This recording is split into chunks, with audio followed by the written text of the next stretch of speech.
Railway station की घड़ी में रात के 12 बज रहे थे। सुनसान प्लेटफॉर्म पर बस हवा के झोंके और कुत्तों की रोने की आवाजें ही सुनाई दे रही थीं।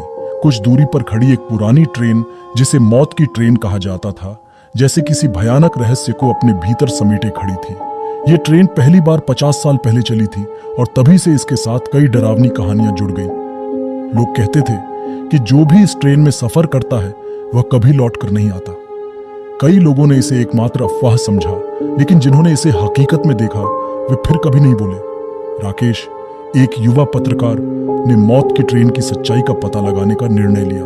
उसने सोचा, अगर मैं इस ट्रेन में सफर करूंगा और अपनी आंखों से देखूंगा तो शायद सच का पता लगा सकूं। रात के समय वह रेलवे स्टेशन पहुंचा और ट्रेन में आ गया। ट्रेन अंदर से बिल्कुल वीरान और भयावह लग रही थी। हर जगह धूल और जाले ही जाले थे और ऐसा लग रहा था मानो ये ट्रेन वर्षों से बिना किसी देखरेख के पड़ी हो। राकेश ने अपने साथ एक कैमरा और कुछ जरूरी सामान लिया था। उसने अपनी यात्रा की रिकॉर्डिंग शुरू की। जैसे ही घड़ी में रात के 12 बजे ट्रेन अचानक झटके से चल पड़ी। राकेश ने बाहर देखा, स्टेशन पीछे छूट गया और ट्रेन अंधेरी सुरंग में दाखिल हो गई। उसने महसूस किया कि ट्रेन की गति बहुत तेज हो गई थी, मानो वह किसी दूसरी दुनिया की ओर जा रही हो। ट्रेन के भीतर की रोशनी मध्यम हो रही थी। राकेश ने महसूस किया कि ट्रेन के अंदर अजीब सी आवाजें आ रही थीं।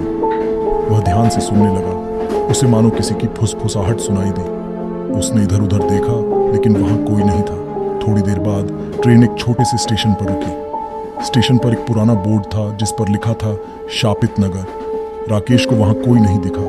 उसने कैमरा चालू रखा और ट्रेन से बाहर निकला।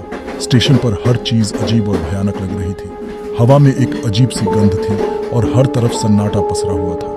तभी उसे एक बूढ़ा आदमी दिखाई दिया जो उसकी ओर देख रहा था। राकेश उसके पास गया और पूछा, ये कौन सी जगह है? बूढ़ा आदमी बोला, यहाँ तुम्हारा स्वागत है। यह शापित नगर है। तुम यहाँ क्यों आए हो? राकेश ने अपनी पूरी कहानी सुनाई और मौत की ट्रेन के रहस्य का पता लगाने की बात कही। बूढ़ा आदमी हंसने लगा और बोला, तुम्हें नहीं पता कि तुमने किस खतरे को मोल लिया है। ये ट्रेन तुम्हें कभी वापस नहीं जाने देगी। राकेश ने उसकी बातों को नजरअंदाज किया और ट्रेन में वापस लौट आया। ट्रेन फिर से चल पड़ी। इस बार राकेश को ट्रेन के अंदर भूतों की परछाइयां दिखाई देने लगी।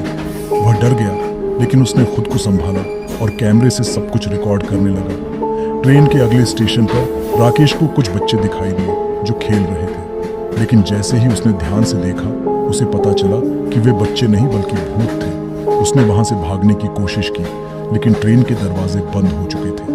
अब राकेश को समझ में आ गया कि वह फंस गया था। उसने हर संभव प्रयास किया, लेकिन ट्रेन उसे छोड़ने को तैयार नहीं थी। तभी उसे एक आवाज सुनाई दी, तुमने हमारे रहस्य को जानने की कोशिश की, अब तुम हमारे साथ हमेशा के लिए रहोगे। राकेश ने देखा कि ट्रेन के भीतर की सारी परछाइयां उसकी ओर बढ़ने लगी। उसने खुद को बचाने की कोशिश की, लेकिन सब व्यर्थ था। उसे ऐसा लगा जैसे कोई अदृश्य ताकत उसे खींच रही है। ट्रेन ने अचानक एक तेज मोड़ लिया और राकेश बेहोश हो गया। जब वह होश में आया, उसने देखा कि वह उसी रेलवे स्टेशन पर था जहां से उसने अपनी यात्रा शुरू की थी। लेकिन अब स्टेशन पूरी तरह बदल चुका था। वहां हर जगह जंगली पौधे उगाए थे और स्टेशन वीरान हो चुका था। राकेश ने अपनी घड़ी देखी, लेकिन उसकी घड़ी बंद हो चुकी थी। उसने अपनी जेब से मोबाइल निकाला, लेकिन उसमें भी कोई सिग्नल नहीं था। उसने महसूस किया कि वह समय के किसी दूसरे आयाम में फंस गया है। राकेश ने अपनी कैमरा रिकॉर्डिंग चेक की, लेकिन उसमें कुछ भी साफ दिखाई नहीं दे रहा था। उसने सोचा कि क्या यह सब उसका भ्रम था या वास्तव में उसने मौत की ट्रेन का सामना किया था। अचानक उसे एक बच्चा दिखाई दिया जो उसी स्टेशन पर खेल रहा था। बच्चा उसकी ओर देखकर मुस्कुराया और बोला, तुम्हें नहीं पता कि तुम किस जगह पर हो। यह मौत की ट्रेन का स्टेशन है और अब तुम कभी वापस नहीं जा पाओगे। राकेश ने बच्चे से पूछा, यह सब क्या है? मैं यहाँ कैसे फंसा?